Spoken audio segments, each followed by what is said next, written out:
camada do aplicativo, tá?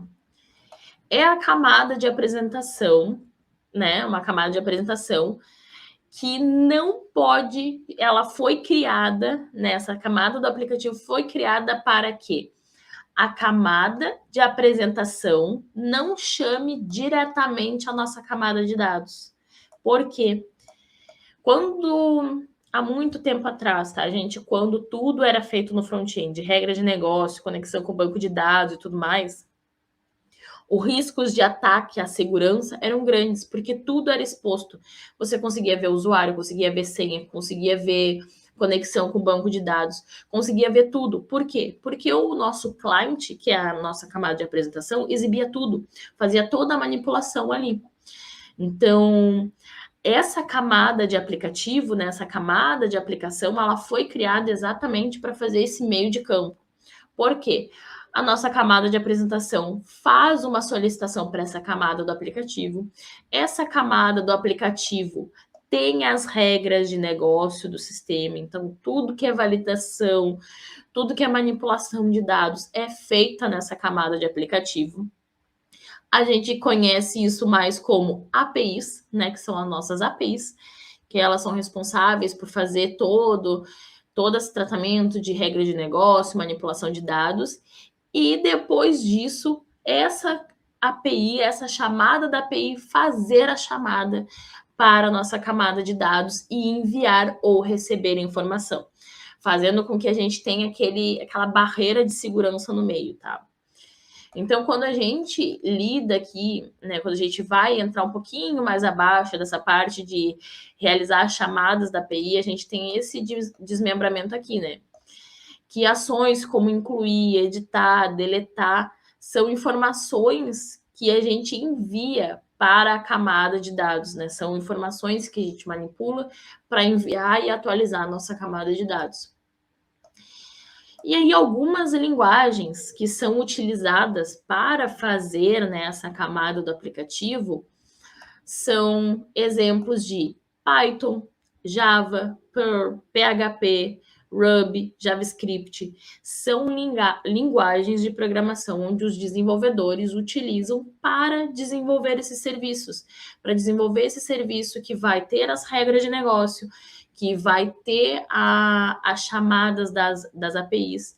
Então, existe essas e existem mais outras, tá? A gente poderia colocar aqui .NET, C Sharp, poderia colocar várias outras linguagens, mas no artigo que eu fui me baseando, eu citava essas como principais, tá? É muito importante, tá? Uma coisa que eu não falei aqui na camada anterior...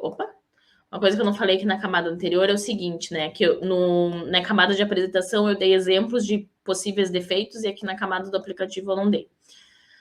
Gente, possíveis erros na camada do aplicativo, tá? Quando vocês estão fazendo um teste de front-end e exibe um código aleatório que vocês não entendem nada do que está acontecendo, que é null pointer, exception e não sei o que lá, e um monte de erro em inglês.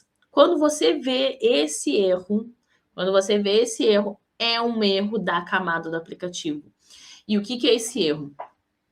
Esse erro está relacionado a o back-end não ter mapeado aquele defeito, não ter mapeado aquela exceção, né, que a gente chama de exceções, né? Quando a gente executa alguma coisa e dá um erro, o tratamento desse erro em questão de código é chamado exception, tá? E essas exceptions do teu código, elas têm que ser tratadas. E como é que elas são tratadas? Status code. Para cada exceção que der, tem um status code atrelado a uma mensagem.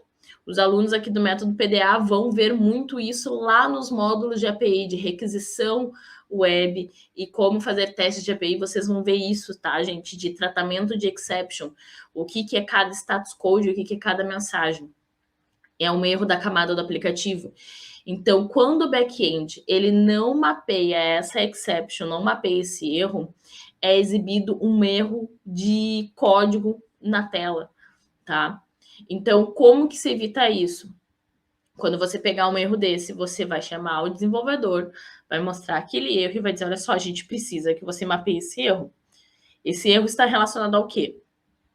Ah, tá relacionado a servidor. Tá, então eu preciso que tu mapeie esse defeito com o status code, que é um número relativo àquele erro, e trazer uma mensagem amigável para o nosso front-end exibir na tela, né? Por exemplo, a pessoa está acessando o aplicativo e por algum motivo o token é como mostrar que ela está autenticada, tá?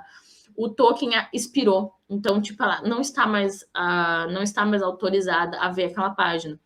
Só que em vez de tu botar unauthorized na tela, que se a pessoa não tem conhecimento de TI e muito menos de inglês, ela não vai entender o que é aquele unauthorized.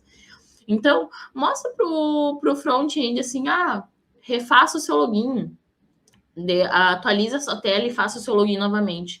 Então, é uma forma de você enviar uma mensagem amigável para o seu usuário, tá? Então, esses são erros muito comuns da camada do aplicativo que vocês devem ver muito por aí, tá? Outro erro de camada de aplicativo, quebra de contrato, tá? Isso aí, alunos do método PDA também vão ver lá no módulo, tá? O que é essa quebra de contrato?